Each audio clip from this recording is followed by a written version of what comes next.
विलायत न्यूज़ में आपका स्वागत है।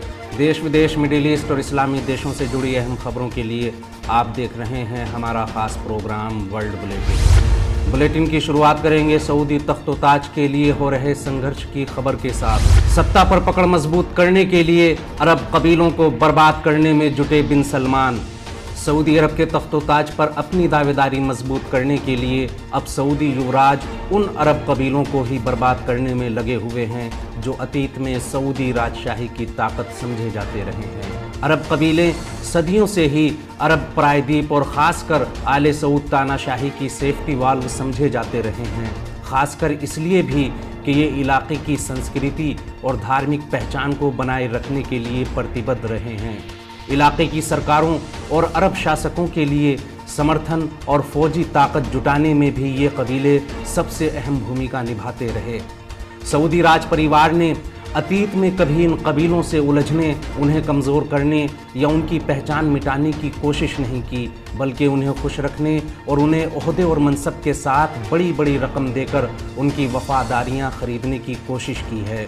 ब्रिटेन में सऊदी अरब के राजदूत खालिद बिन बंदर के अनुसार सऊदी अरब किसी धर्म के आधार पर नहीं बल्कि अरब कबीलों की बहादुरी और जंगों में उनकी जीत की बिना पर दुनिया में मौजूद है। लेकिन इन सब के बावजूद अरब कबीले बिन सलमान के अजाब से महफूज नहीं।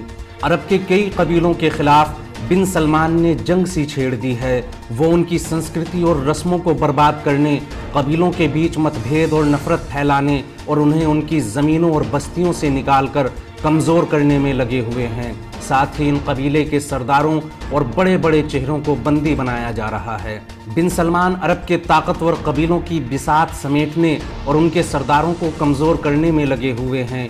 कई कबीलों के सरदारों को उनके पद से हटते ही जेल में डाल दिया गया। अमेरिका के जियोपॉलिटिकल फ्यूचर्स स्टडी सेंटर के एक लेख में कहा गया है कि सऊदी अरब के अल-मालिकी, अद्दवासेर और अश-शमरी सहित कई कबीले खुद को हाशिए पर महसूस कर रहे हैं। सऊदी सरकार उन्हें आम नागरिकों के रूप में भी सम्मान नहीं दे रही।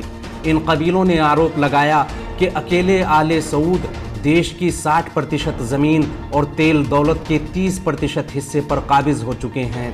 बिन सलमान विज़न 2030 के नाम पर सऊदी अरब को एक कबीलाई देश से हटकर पहचान दिलाने और सऊदी तख्तो-ताज पर अपनी पकड़ मजबूत करने के लिए देश के बड़े और शक्तिशाली कबीलों को एक एक कर कमज़ोर करने की मुहिम में लगे हुए हैं। अगली खबर में बात करेंगे एशिया कप 2027 की मेज़बानी को लेकर।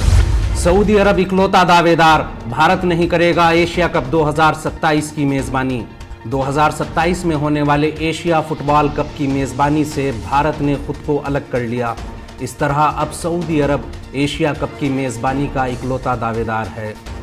अखिल भारतीय फुटबॉल महासंघ की ओर से जारी किए गए बयान में कहा गया है कि महासंघ की रणनीतिक योजनाओं के अनुसार बड़े आयोजनों की मेज़बानी उसकी प्राथमिकताओं में शामिल नहीं है। AFC एशियाई कप 2027 जैसे बड़े आयोजनों की मेज़बानी से पहले हमारा ध्यान देश में फुटबॉल ढांचे की बुनियाद खड़ी करने पर लगा हुआ है। बता दें कि इससे पहले भारत और सऊदी अरब 2027 फुटबॉल एशिया कप की मेज़बानी पाने के लिए दौड़ में शामिल थे, जबकि बाकी 3 दावेदारों ने अपने नाम वापस ले लिए थे। भारत अगर एशिया कप की मेज़बानी पाने में कामयाब रहता तो देश में पहली बार AFC का कोई टूर्नामेंट होता। सऊदी अरब ने 3 बार ये खिताब जीता ज़रूर है, लेकिन इस टूर्नामेंट की मेज़बानी उसे भी कभी नहीं मिल सकी। भारत और सऊदी अरब के अलावा पहले ईरान, कतर और उज़्बेकिस्तान भी एशिया कप की मेज़बानी की दौड़ में थे। ईरान ने कुछ दिन पहले ही अपनी दावेदारी वापस ले ली थी, जबकि उज़्बेकिस्तान ने दिसंबर 2020 में अपना नाम वापस लिया था। कतर अगले एशिया कप की मेज़बानी कर रहा है, इसलिए उसने 2027 की मेज़बानी की दावेदारी वापस ली थी। अब जबकि भारत ने भी अपनी दावेदारी वापस ले ली है, तो AFC एशिया कप 2027 की मेज़बानी सऊदी अरब को सौंपी जाएगी। अगली खबर में बात करेंगे इसराइल के राष्ट्रपति की अरब देशों की यात्रा के बारे में।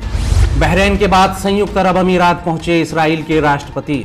अरब देशों और इसराइल के रिश्ते अपने सुनहरे दौर से गुजर रहे हैं। बात खुफिया रिश्तों से गुजरकर सार्वजनिक रिश्तों से आगे बढ़ गई है, जिसकी एक नज़ीर उस समय देखने को मिली जब इसराइल के राष्ट्रपति बहरीन के सफ़र के बाद अब संयुक्त अरब अमीरात पहुंचे हुए हैं, जहां इस देश के शासक मोहम्मद बिन जायद ने उनकी मेज़बानी की।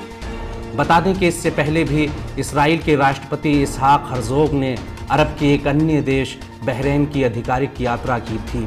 इस साल की शुरुआत में भी बहरीन गए ज़ायोनी नेता ने तब बहरीन के विदेश मंत्री और इस देश के तानाशाह हमद बिन ईसा आले खलीफा से मुलाकात की थी।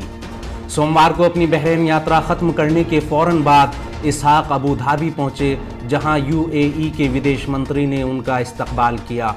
मोहम्मद बिन जायद से मुलाकात करते हुए इसहाक ने दोनों देशों के रिश्तों को इलाके के लिए बेहद ज़रूरी बताते हुए कहा, अरब देशों और इसराइल के बीच गहराते और सार्वजनिक होते रिश्ते तल अवीव और इस इलाके के लिए एक बेहद अहम तोहफ़ा हैं। उन्होंने कहा कि तल अवीव और अबू धाबी दोनों देशों के बीच रिश्तों को मजबूत करने के लिए काम करते रहेंगे। हमें उम्मीद है कि जल्द ही दूसरे देश भी इसराइल के साथ अपने रिश्तों को सार्वजनिक कर देंगे।